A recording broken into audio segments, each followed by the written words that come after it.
Welcome to CxXchange Success Hour. You've just gotten the full tour of everything that you can find everywhere, primarily at the CxXchange.com website.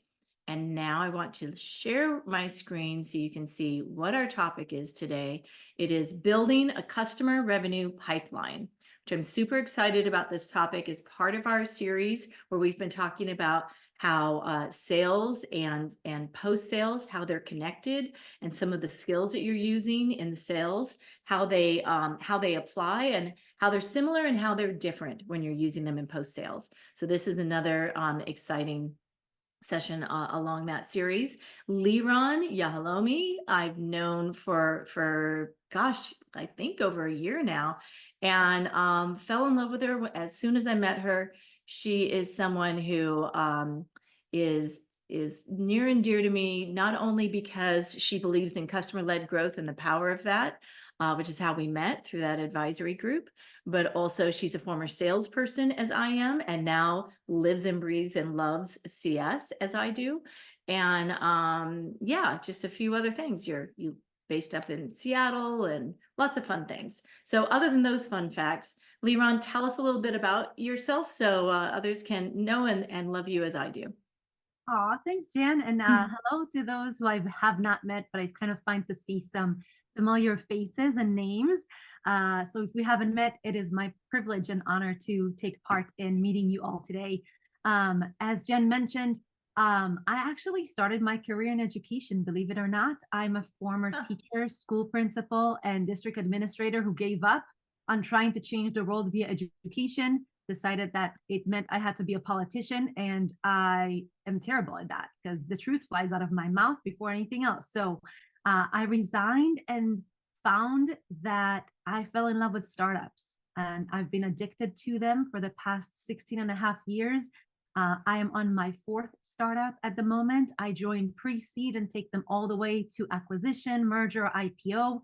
And for the past 16 and a half years in those startups, I have been building sales and customer success organizations from the ground up, which means I usually come in as the first person in that department, and then I build that department, scale it, operationalize it, add additional amazing humans, and have had the opportunity to build different CS orgs and different sales orgs. The good news about CS is there is not one size fits all. So whatever you're doing today is the right thing for what you're doing today. But I'm going to show you some things you can do differently tomorrow that might work for you. And if not, that's okay too. That's awesome. That's awesome.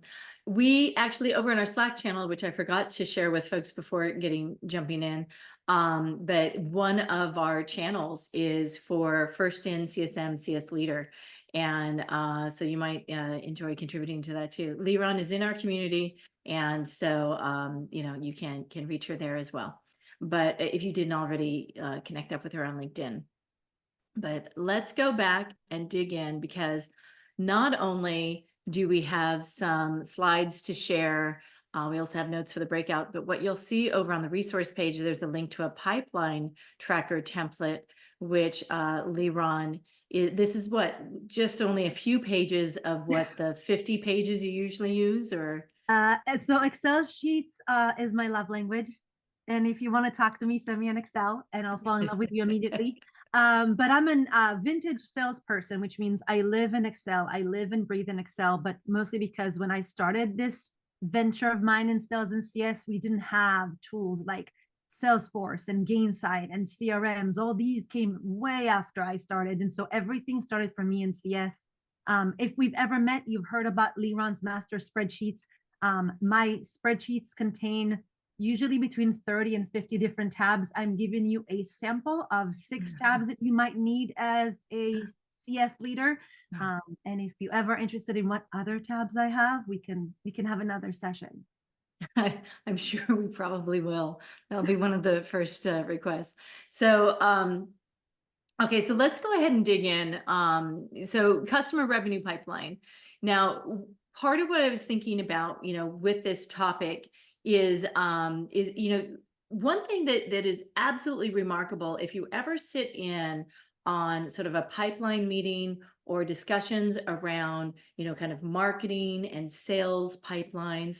Like, when you think about it, there's no real money in that whole funnel that we're used to until you get to the very end, right? So what we're used to tracking, perhaps post sales usually, is just around the money. And if we're tracking that and forecasting that, but there's really so much more you can do, because literally every step of the way they're talking about conversions. So Cynthia and I are actually next week going to double down on that and talk about conversions, and really how to track everything in the pipeline. But what we're looking at today is really looking at forecasting your numbers, right? And thinking about some of the things that marketing and sales does, things around like velocity, what type of deals are coming through. They're looking at the quantity, both in number as well as revenue, right? And so that has an impact on us. But then also, frankly, then the baton is handed over. And then when we take that baton and we're running off with it, what are we doing with that revenue? How are we doing things around renewals, and how are we doing things around expansion, right? And so that's what we're sort of digging into today. LeeRon, I want to hand it over to you, and whatever else you want to say on that, or sort of digging into CSM capacity and things like that. So to me, it all starts with sales and marketing, top of funnel. If your company today, your head of marketing, your head of sales, have a weekly meeting to talk about pipeline, please ask to join. There's a tab in the spreadsheets for you to track new sales coming in. And why should you care? Because if you're leading a CS organization, you should know what's coming down the pike. Your train is moving, but you want to know how many passengers are coming on board in the next few stations. Not only so you can be prepared about resources, headcount, personnel you need, but also so you can understand the next section we're going to talk about, which is CS capacity. If you don't have a good grasp of how many deals are coming in from sales on a monthly basis, how many of those are enterprise, how many of those are commercial, how many of those are SMB, how does that impact your team? How does that impact your hiring? How does it impact any projects you're doing with your team today? And how is it impacting capacity? So I provided you with a way to start tracking those. Also note, for those of you who are in more advanced organization, if you hand these spreadsheets to your Salesforce administrator, they can build all of this into reports for you in Salesforce. That's why they live in Excel. If you don't have a Salesforce admin, fill in the spreadsheet. Both are great. But if you do understand the velocity, how quickly sales closes deal, what type, what segment of deals are coming down the pike for you, and the quantity of numbers of accounts coming in, you'll be able to better plan for your team, better plan for your future. Cool. And do you want to go through any of the spreadsheet now, or do you want to sort of speak to some of these other topics here? We can jump into understanding CSM capacity. So if you jump into this spreadsheet, Jan, and I'm not monitoring the chat, but anyone who could, in the first tab as overview, I've given you a couple of ways to look at capacity. This is my soapbox. I like to climb it. So now I'm no longer 5'5". I am actually 6'5", and I am big. Sales capacity is not what you find in Google, where it says a CSM can carry $2.5 million in accounts. I'm getting beeped right now, because 2.5 million can be one account or 250,000 accounts. To me, sales capacity is about the number of activities that you are requesting your team to do, the amount of time that it's going to take them to do those activities, prep for those activities, divided by the actual amount of time available in a month. So I've given you different ways to do top down, bottoms up, just like a sales forecast would be, to look at capacity for your team. So that's what this overview tab is. There's a simple calculator for you to kind of follow through and fill in the blanks. The new sales tracker is where you want to track. That will be the next tab on the right. The new sales tracker is where you can track new deals coming in, to just understand what's coming from sales and marketing and that velocity. Okay. We'll talk about renewal calculator and forecasting in the next few moments here, but I'm giving you a few ways to even look at renewals whether you're looking at logo retention, ARR retention, and how that impacts your headcount. In the next tab, which is full forecast, I believe we also have, yes, I did this.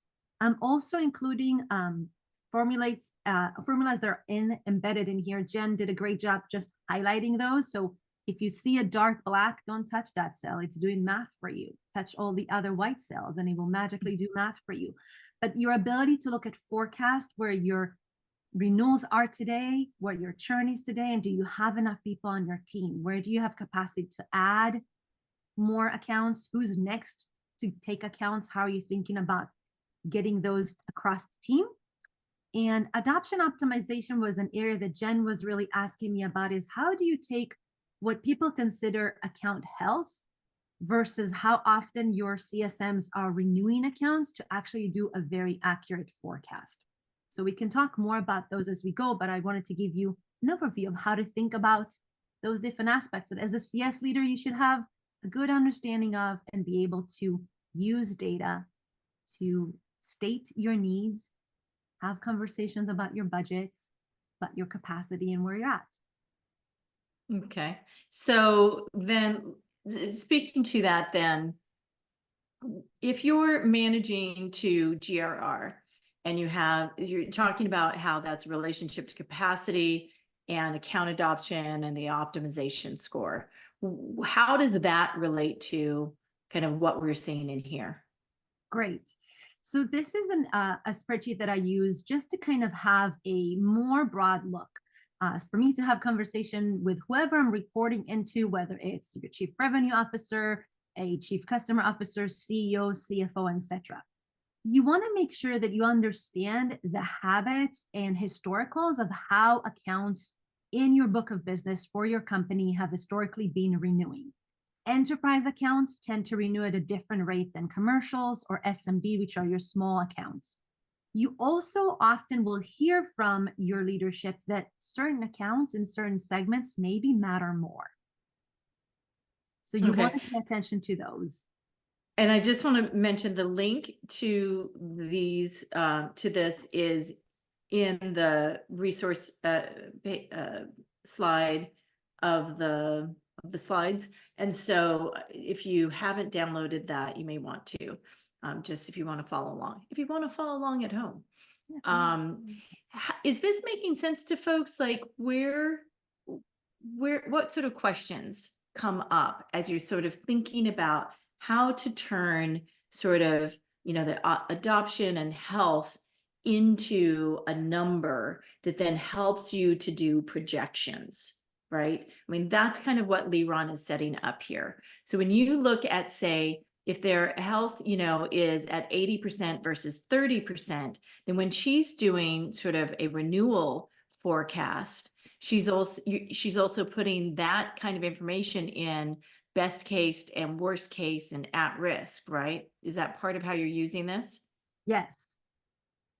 So does that make sense to people, or is this sort of like a deer in headlights sort of thing? Like, I don't know, maybe I'll figure it out one other day. I see some thumbs up. Have some friends. Come on, somebody's got a question. Somebody, okay. This is great. Yeah, well, that's awesome. But then Allison, you know how much I love Excel. Yes, I love it too. I'm assuming, LeeRon, that you also are segmenting all of this data along the same lines that you would have segmented your team, so that they can get at all of that data as easily to understand how they support those particular pieces, right? Yes, and I built this spreadsheet in particular way. So when you're an early company or you're a new CSM, you might have a mixed book of business. You might be carrying SMBs, small business, commercials, and enterprise at the same time. You also need to understand within your book of business, certain accounts will renew differently. They're not all made the same. It's kind of a Goldilocks. If your team is split into those segments, that could be easier for you. And for those advanced maneuvers, inside each team and segment, individuals on your team will have different renewal rates. There's always that person who gets the highest renewals for magical reasons I can't explain. They just seem to have this thing about them that they get higher renewal rates than other. You want to be able to track them. I have seen in the past incidents where I've had an account that was in the yellow in terms of adoption. They only used 35 of the 80 seats they bought, or the health score wasn't that great, but that CSM was magic. So they would always renew at a much higher rate. And so I would then decide whether I use my forecast to give a higher weight to the CSM renewal rates or to the health of the account. So you have those two options here. Allison, what kinds of questions do you have? Yes, thank you. First, I want to say hi to LeeRon in particular. I was lucky enough to work with her at Dreambox, she was head of CS there. So yeah, great person. I was super excited to see her speaking this evening. So I was going to ask you a little bit about best and worst case. Can you give me your kind of thoughts on what that is? As we know, CSM is that here in It would the be in renewal renewal forecast? Okay, yeah. Yes. How do you use this? Because this is blank. This is blank. And so I'm leaving it blank for you. So this is how I use it. Close one, super easy. Write down everything that was already closed one this month, this quarter, depending on how you're doing your forecast. Churned, it happens, right? I don't put them in there until it's officially the end date, or they've given me written notice they're going to churn, and then I count them towards that. The next easy one is at risk. Anyone where I have a high probability of doubt they're going to renew. I want to tell the business, these are at risk, whether it's dollar amount of logos, I want to call those out. Someone in my leadership might have a connection and can help me move them from at risk into a probability. Commit, I am putting my name down and all my chips on this. This is guaranteed coming in. I have a verbal renewal. They said they're coming in. And then barring any, world impact like a pandemic or something else grave, then they're going to renew. That's my commit. I'm committing to bringing those in. Best case is, what upside could I get beside commit? Like, what if I could flip one of these at risk? Like, how much would be my best case? Like, if I was able to wave my magic wand and make some things happen, that's my best case. Commit is going to happen. Best, I need everything to line up, all my ducks in a row, all my cats not running around. Best case. And so wait, so if you have, commit number, let's say that's 50. Now you think best case scenario is going to be 100, let's say, but do you add another 50 here, or do you put 100 there? 100, because that's your best case. It's the total. Okay, so I'm committing to 50, 100 is best case. Worst case is what? Worst 30 case or is something like that. Okay. 45, don't do 30. Yeah. Like the sky has fallen, a pandemic has happened, someone got bought last minute, your main buyer got fired for some egregious thing that happened, and you might lose it. That is worst case, sky is falling. Okay. And then at risk means just the ones that are at risk, or just the ones that are at risk. Okay. Allison, I'm excited you got another question. Let's dig in. So this is a little bit possibly more of a psychological question, but I know I always really was nervous about putting anything in green. I just felt like I never knew. Like, we had twice a huge account that gave us the verbal, we were good to go. It was just like a huge shock. And so I just am really nervous about putting things in green. It's something I probably have to get over, but any thoughts on that? Have you struggled with that? Anyone on the call? I'm happy to chime in. Please. Yeah. Hi, this is Keishla. We worked a lot on my team around forecasting, and I always remind my team that it's forecasting, not foreknowing. You're making reasonable predictions about your business, and it is just as problematic to forecast high and come in low as it is to forecast low and come in high. Either way, you're not giving the business the insight it needs to make really strong decisions. So you have to learn how to read. It's not just, things are going to happen, as LeeRon said, things are going to happen that are beyond your control, but you have to look at all the aspects of adoption, of, stakeholder engagement, all these different factors, and draw some reasonable conclusions. Obviously, at certain points in the business cycle, your forecast is going to change. If you check the weather today of what it's going to be like 3 weeks from now, they're going to tell you something and it's going to be totally different in a couple of weeks. But they're making reasonable predictions based on the information at hand. And if you're unsure, that means you need to find something out, and you should use that unsureness to go and determine what moves you need to make to move that partner towards verbal or commit or whatever language that you use. Yeah. That was brilliant. I would just add one thing. Forecast is not one and done. You do not Exactly. see it in the beginning of a quarter. You It's review it constant. every week. You review it every day. And when something happens and it moves, you notify your manager and say, hey, there's a change to my forecast. Here's what happened. As was so articulately well said, it's like predicting the weather. If I open my app today and I'm traveling tomorrow, a week from now, to Las Vegas, and I think I know what the weather is, I have no idea that a storm is coming. I will check again every day until my trip. Forecast needs Exactly. to be looked at, not every day, but at least once a week. And then you have to make changes. And it's okay to make changes. If you're not, as your manager, I'd probably be like, what's wrong? Yeah. Exactly. And- It's never a static moment. It's a snapshot in time based on the available knowledge that you have. Right. And Parth also mentions in the chat that forecasting is increasingly going to be an area where machine learning and AI products are going to be able to help you with that forecast. And so that's something that we want to keep in mind, is keep a lookout for tools like that that can help. In fact, actually, there is one that I know of. Funnel Story is looking at how to identify all that kind of data, and they're doing a lot with that. Emma, did you have a comment? Hello. I was just saying we can use MEDDIC to identify an opportunity much better. So it's more scientific, and instead of like a sentiment. It's That word. brilliant. And in the resources, you'll find that I added a MEDDIC for renewals. So if you have ever been in sales and you've heard of MEDDIC for sales, there's also MEDDIC for customer success.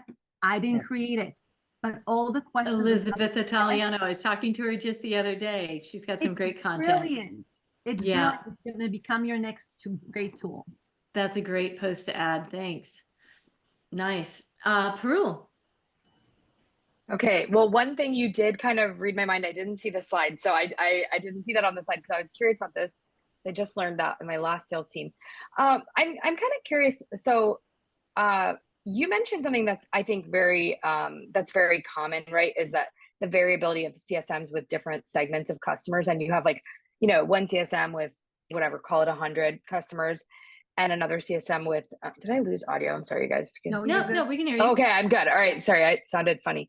And then one CSM with that one $2.5 million account, right? And like, I'm just sort of curious how do you measure them on the same scale, right? Because I think that one $2.5 million account might not renew for like 5 years. So that CSM is not really even working on a renewal for 5 years or whatever. But then you've got these other ones that are active. And how do you keep that other CSM engaged in the process? Because I think that is just something that I dealt with in my last company as well. Love that question. Jen, can we go to the spreadsheet and we can look at the first tab where we have the different resources? Okay. Here?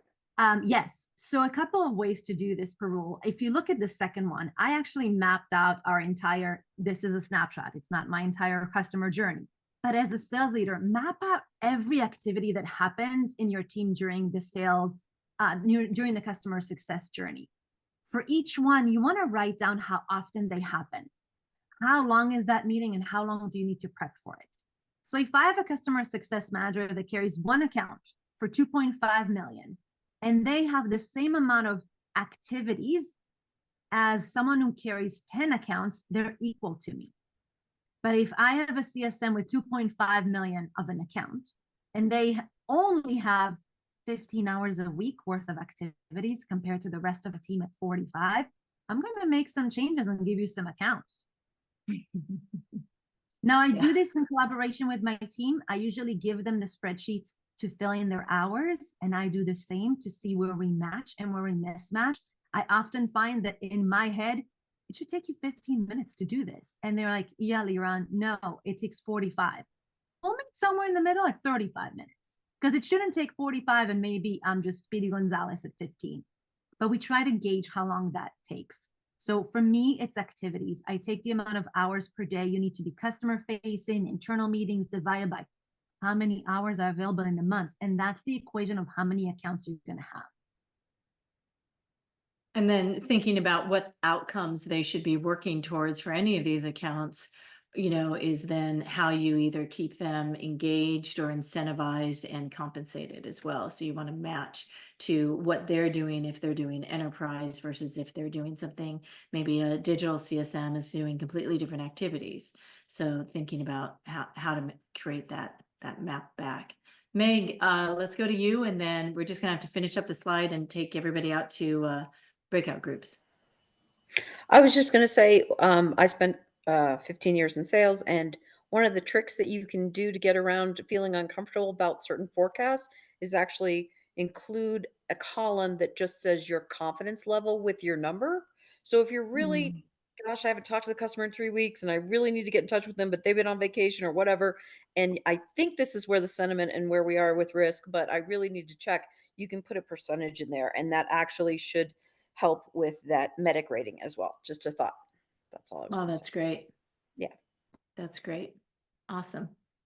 Okay, good. So just finishing up this slide, then really talking about then through like how to manage for your various numbers that you're trying to which are like lagging indicators like NRR and GRR. How do you sort of measure things and forecasting for that?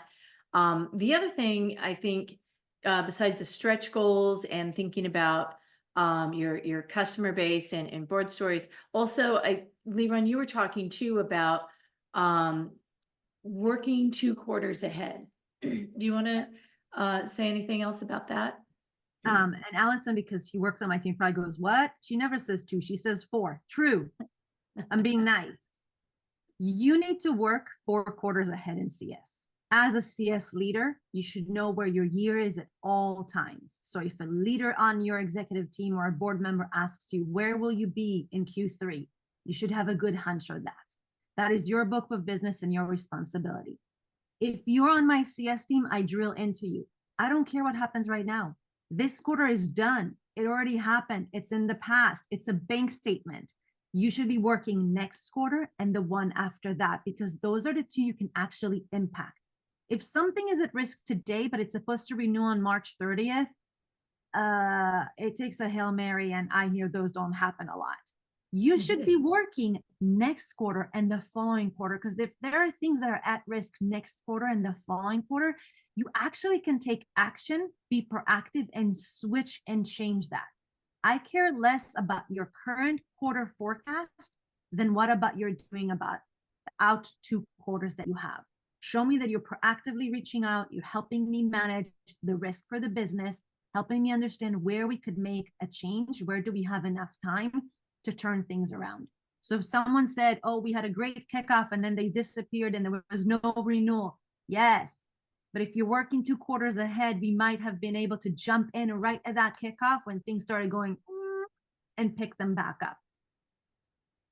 And one other thing I'll just say in terms of projections versus quotas, thinking about, what is a stretch goal versus what is just like not based in reality, right? Sometimes what will happen is the board will decide, oh, we need X amount of revenue, and new sales isn't really bringing it. Okay, post sales. Now your quota is going to be 3 times more, than you think possible.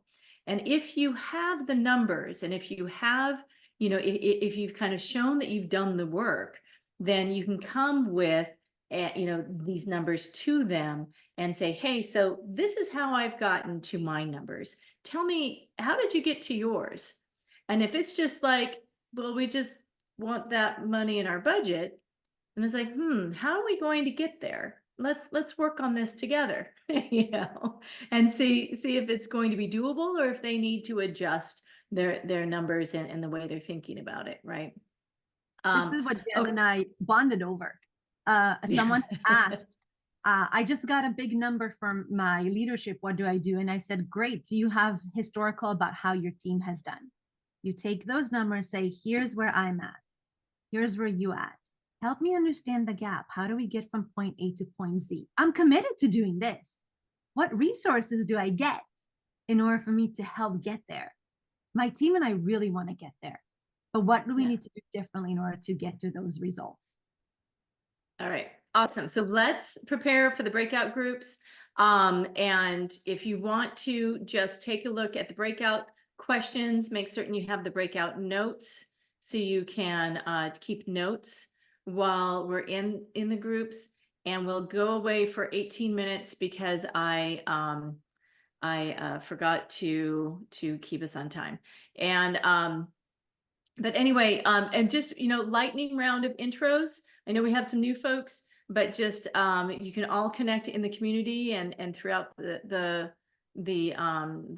week between now and next week. How do you plan for new accounts? How would you like to improve your planning? How do you project your renewals and expansion revenue? What would you like to improve? It seems like we're going to have a lot of fantastic information from folks here today, and I want to be sure we capture it all. So let me set up the breakout groups. All right, it looks like some people are coming back. How did that conversation go? Did you share some ideas? Do you have some what did you hear that was new to you today? Anything new? Yeah, we had Eric gave us a really great idea, which was because we focused on, as individual contributors, getting new accounts rather than as managers allocating new accounts. And Eric talked about inviting and like how much time things take to prepare for the new accounts. And Eric suggested inviting product to early customer calls as you start meeting with these clients. And so that they understand the product more and can speak to leadership, just all sorts of ways to get the messaging up the food chain about how much time things take, because many times leaders don't always understand how much time preparation actually takes because they're removed from it. They're not managing customers anymore. So Nice. It's a great way to build advocacy within the teams, across the teams. Excellent. What else was something new that you're like, I'm writing that down, that you heard today? We got words of wisdom from Diane. Yeah. Regardless of whether it's new accounts or renewals and expansion, what are the levers to that potential opportunity that can be roadblocks? The sooner we identify those, the better our opportunity is to pave the potholes before they take out the underside of our car. Exactly. Yeah, that's a great metaphor. Nice. I love that. And I love that you actually did write it down. You were looking at your notes. I saw that. It's right here. It's in the notes. It's group one, Diane in Nice. parentheses. Awesome. I love that. All right. What other tidbits that we should bring back from our groups? You're like, I want to be sure to share this.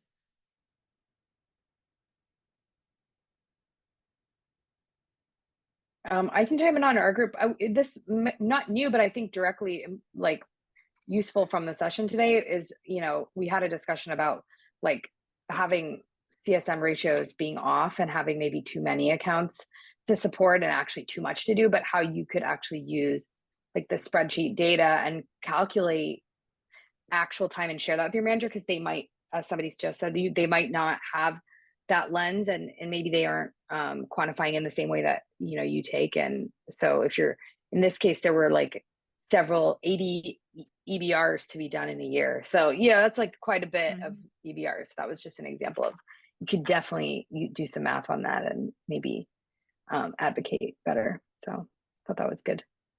To that point, I was just with a coaching client earlier today, helping her set up that sort of capacity spreadsheet, right? Where you can take a look at what is in the journey generally, and maybe you have some outlier accounts or different types of accounts that are like, if sales shouldn't have sold these in because they're taking 10 times the work.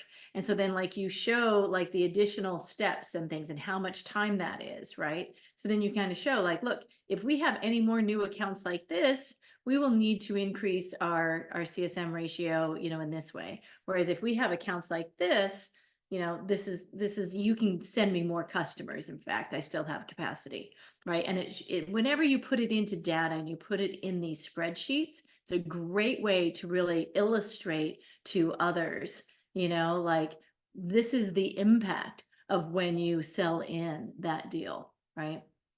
Yeah. Or to just make the case like, hey, if you want them to receive this journey, then I'm going to need more CSMs, or I need tools to be able to automate some things or whatever. Like, it just shows in dollars and cents, right? Yeah, that's great, Parul. Yeah. Anything else that we should share, like something in the notes you want to be sure that people notice as we refer back? I loved how LeeRon emphasized executive connection. I don't think that came up in the first part of the conversation. And, you know, I've had various experiences with that, whether, you know, it's CS and sales, you know, really striving to make sure that you're making a connection with a C-level or an executive level of every single customer, or assigning different folks within your business to have that connection and making them a part of the journey with you. So they're joining, I mean, maybe this is more of an enterprise use case, but they're joining in the prep for an executive business review, or maybe a, you know, biannual business review. They're joining if that account shows some signs of risk. You know, they're helping to be a potential path of escalation. Maybe it's a smaller company and the CS lead don't have that much bandwidth, so you can rely upon some other executive management in the business to support that. But I love how she mentioned she made the time to meet with every customer. I think that's definitely, you know, the goal to the gold standard there, and something that we should all remember, that it's not just upon us, not just incumbent upon our team to drive success here. We can really have others that we can rely on, and that's something that we should be talking about and advocating for help with as well. Yeah. Bring everybody in when you make that customer your North Star, you know, get everybody on board for that. Yeah, that's great. That's awesome. All right. Well, I know we've gone over a few minutes. I really appreciate your patience with me because I sent you out to the breakout rooms a little late today. But 9 a.m. Pacific, noon next time, we're going to be digging into how to apply sort of measuring and tracking and applying this pipeline concept to things that aren't money, right? Because when you think about how sales has that, most of their pipeline that they're measuring and tracking isn't money. It doesn't turn into money till the end. And frankly, it's kind of the same way for us too. So there's a lot of ways in which it applies. And so 9 a.m. Pacific, noon Eastern. And so please help spread the word, post about it, mention it in Slack, mention it to your buddy. Please help me spread the word. I'm having problems with my Zoom. Love seeing you all today. Thank you so much. See you in the community in the meantime. All right. Bye. Thank you so much for tuning into this week's episode of Success Hour, formerly known as CS Office Hours. We regularly put out new content, so to be the first to know, like this episode, tap that notification bell, hit that subscribe button, and we look forward to seeing you soon.